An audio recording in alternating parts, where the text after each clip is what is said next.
Good morning, students. Once again, welcome you all. I hope you have done all the previous concepts.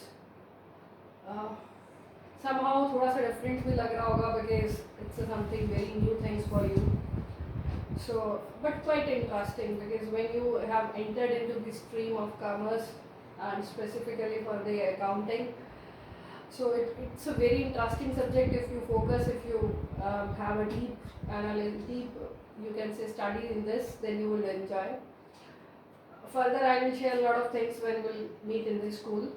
But initially, we have a less time and through videos we can share the best which we can do. So today we are going to start the concept. The name of concept is accrual concept. And बच्चे इसके बारे में मैं पहले तो आपको ये clear कर दूँ, this is the one of the most important concept among all. Somehow the concepts जो अभी तक बनाए गए हैं, जो प्रिंसिपल्स, जो गाइडलाइंस, जो स्टेटमेंट्स फ्रेम की गई हैं, that are quite general and we have to follow that. But this is you can say a fundamental principle of accounting. Fundamental, or if I would say, this is actually the backbone of the accounting, which is called as accrual concept. And in this particular lecture, I have covered this concept only so that you could have the deep knowledge of this particular concept. Accrual concept क्या होता है बेटा? देखो, accounting के ना दो method होते हैं. One is cash, another is accrual. Cash, अब तक आप जो अकाउंटिंग पढ़ोगे, ज़्यादातर जितनी भी सीनियरिटी लेवल तक आप अकाउंटिंग पढ़ते जाओगे, even if you are doing for the CAs and all, you all will be going for an accrual accounting based.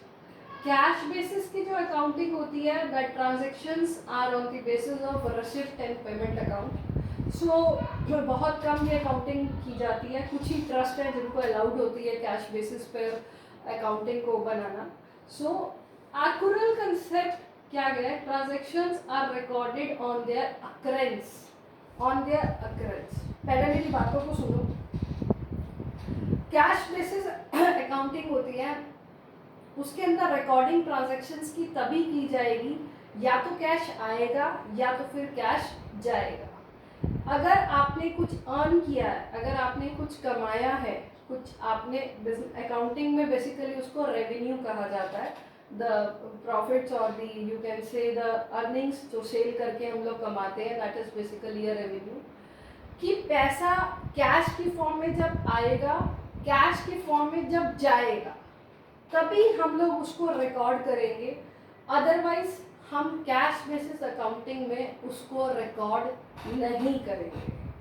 Cash basis means कि अकाउंटिंग कहता है भाई कैश आया तो मुझे रिकॉर्ड करो, कैश गया तो मुझे रिकॉर्ड करो. अदरवाइज कैश बेसिस अकाउंटिंग के अंदर नॉन कैश बेसिस ट्रांजैक्शंस का लेना देना नहीं होता है.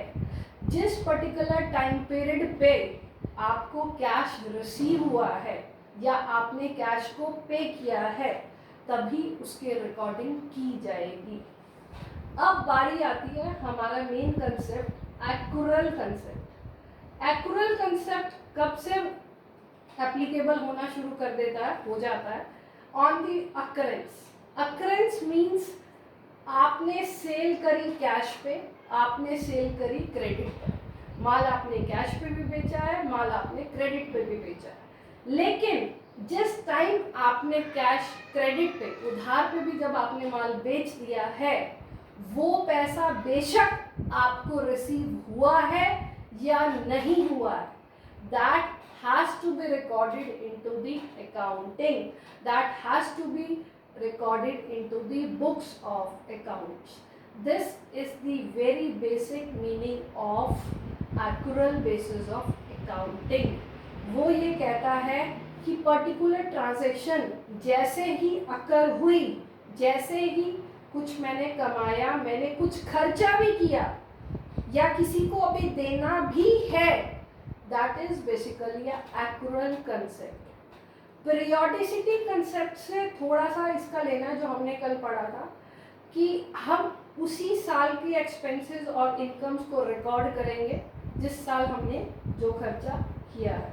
बट फिलहाल हमें ये अंडरस्टैंड करना है कि एक्यूरल बेसिस ये कहना चाहता है कि जिस टाइम से भी अकरेंस हो गई, जब भी वो ट्रांजैक्शन हो गई, चाहे वो कैश में थी, चाहे वो क्रेडिट में थी, चाहे वो एक्सपेंसेस अभी पे करने थे, तो भी हम उसको बुक्स में रिकॉर्ड करेंगे।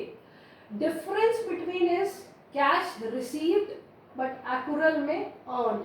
अर्न मीन्स जैसे अभी अभी मैंने आपको बोला कि मैंने सेल कर दी, मैंने उधार पर माल बेच दिया, इट मीन्स वो सेल के पैसे मेरे पास आएंगे, आज नहीं, कल नहीं, परसों, जब आएंगे, लेकिन बुक्स में उसकी रिकॉर्डिंग आज ही हो जाएगी।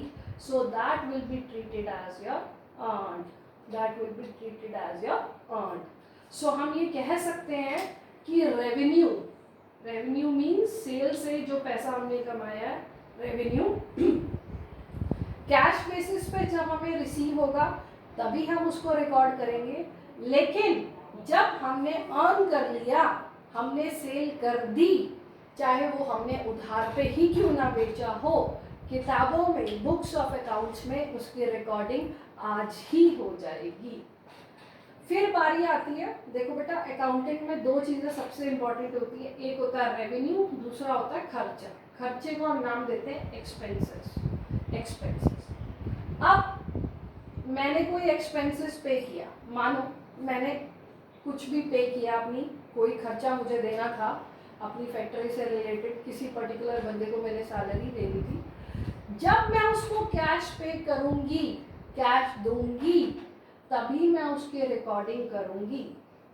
और एक्यूरल बेसिस कहता है कि मान लो वो एक्सपेंसेस इनकर हो गया, जैसे कि मैंने रेंट, मैं किसी के घर पर रह रही हूँ, ठीक है, मैंने 3 महीने से किराया नहीं दिया, लेकिन वो जो नहीं भी दिया है, लेकिन जिस डेट से मुझे किराया देना था उसी डेट से वो एक्सपेंस मेरा इनकर हो गया है, तो उसको बुक्स में रिकॉर्ड होगा ही होगा। ठीक है, अभी हम इसको और वेल एक्सप्लेन करेंगे थ्रू एन एग्जाम्पल, बिकॉज अभी बातें जो लग रही हैं उसको प्रैक्टिकली कैसे एग्जाम्पल से सॉर्ट आउट करते हैं, that is very much important. देखो मैंने एक कैश बेसिस का बनाया और एक्यूरल का बनाया, 2018, 19 और 20, ठीक है। मैंने सेल मीन्स मैंने कमाई, मान लो कि मैं हर साल, मेरा जो भी काम है उसमें हर साल मैं 1,20,000 रुपये कमाती हूँ, ठीक है, हर साल मैं 1,20,000 रुपये कमाती हूँ, लेकिन वो पैसा ना तो मुझे 2018 में मिला, ना वो पैसा मुझे 2019 में मिला, वो पैसा मुझे 2020 में इकट्ठा मिला, तो दैट विल बी 3,60,000, क्योंकि कैश बेसिस पे है, जब फाइनली कैश रिसीव होगा तभी मैं उसको रिकॉर्ड करूंगी। फिर मेरे पास एक फैक्ट्री में एक लड़का है, उसको मैं सैलरी देती हूँ महीने के 5,000 रुपये, एक सैलरी पे करती हूँ मैं, 5,000 रुपीज़ मैं उसको सैलरी पे करती हूँ हर महीने, तो साल का कितना हो गया बेटा, 60,000।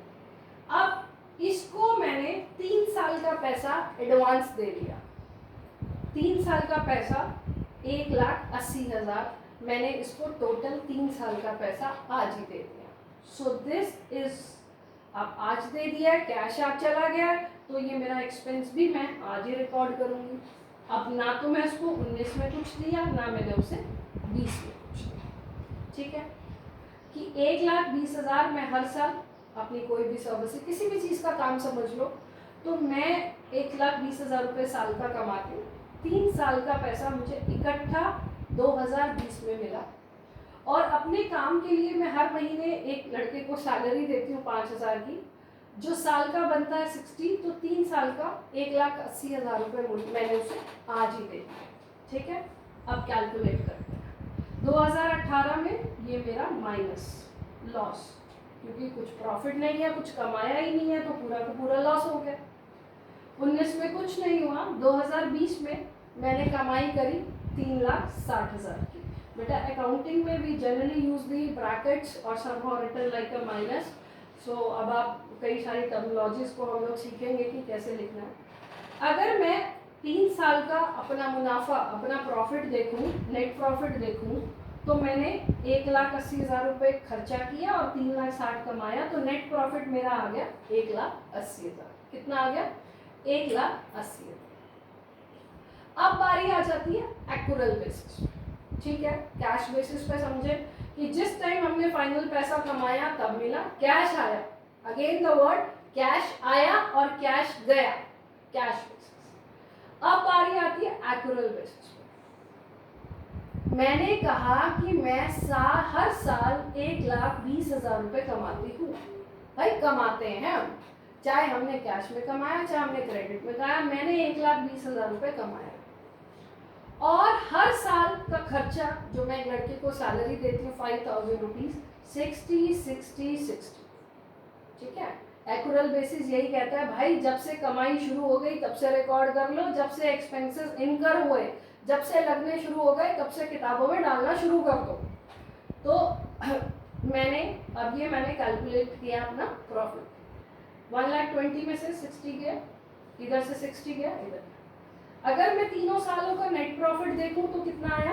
1,80,000। कितना आया? 1,80,000। अब कहोगे मैम प्रॉफिट तो नेट प्रॉफिट तो सेम ही आया, फिर फर्क क्या है? बेटा देखो, अकाउंटिंग ये कहना चाहती है, अब तुम इसमें कंपेयर करके देखो इन दोनों। पहले साल यहाँ पर 1,80,000 का लॉस आ रहा था, और जबकि पहले साल यहाँ पर 60,000 का प्रॉफिट आया। सो इट मीन्स कि ये तरीका एक्सेप्टेबल नहीं है। एक्यूरल कंसेप्ट हमारी अकाउंटिंग का फंडामेंटल बेस है, जो ये कहना चाहता है कि जिस दिन से एक्सपेंसेस इनकर होना शुरू हो गए, सेल अर्न करनी शुरू होगी, रेवेन्यू कमाना शुरू हो गए, that has to be taken into consideration for recording into the books. This is basically your accrual concept of accounting. हम बहुत आगे इसको डीप में पढ़ेंगे। अब मानो जैसे मैंने किसी को सैलरी देनी थी, अपनी कंपनी में किसी को सैलरी देनी थी, पर मैंने उस बंदे को 2 महीने से सैलरी नहीं दी, 2 महीने से सैलरी नहीं दी। ठीक है, और 2 महीने से उसकी सैलरी मेरे यहाँ पर ड्यू हो गई, मेरे पास एक ऑब्लिगेशन बन गया कि मैंने उसको 2 महीने की सैलरी पे करनी है। तो हम लोग इसको अकाउंटिंग में कैसे रिकॉर्ड करेंगे? एक्सपेंसेस के भी कुछ नाम होते हैं, आउटस्टैंडिंग, प्रीपेड, एक्रूड और अर्नड। कि एक्यूरल बेसिस अकाउंटिंग इसी में काम करता है कि भले ही अगर कोई आपका एक्सपेंसेस ड्यू है जो आपने अभी नहीं पे किया, उसको हम नाम देते हैं आउटस्टैंडिंग। जो अभी भी पड़ा है लेकिन हमने पे करना है, लेकिन हम उसको बुक में रिकॉर्ड जरूर करेंगे, और वो रिकॉर्डिंग करेंगे हम इसके नाम से, आउटस्टैंडिंग के नाम से। फिर मानो मैं किसी के घर पे किराए पे रह रही हूँ, मैंने रेंट एडवांस पे कर दिया 6 मंथ्स का। जब हम कोई चीज़ एडवांस पे कर देते हैं तो हम उसका नाम लिख देते हैं प्रीपेड, प्रीपेड एक्सपेंस, कि मैंने एडवांस में पे कर दिया। अब रिचार्ज भी करते हो तो प्रीपेड करते हो ना। तो इन वर्ड्स के ज़रिए हम एक्यूरल बेसिस ऑफ अकाउंटिंग को बुक्स में रिकॉर्ड करते हैं। But this is the backbone of the accounting. I once again repeating this कि एक्यूरल बेसिस ऑफ अकाउंटिंग अपने आप में ये कहता है कि transactions are recorded only on the basis of occurrence.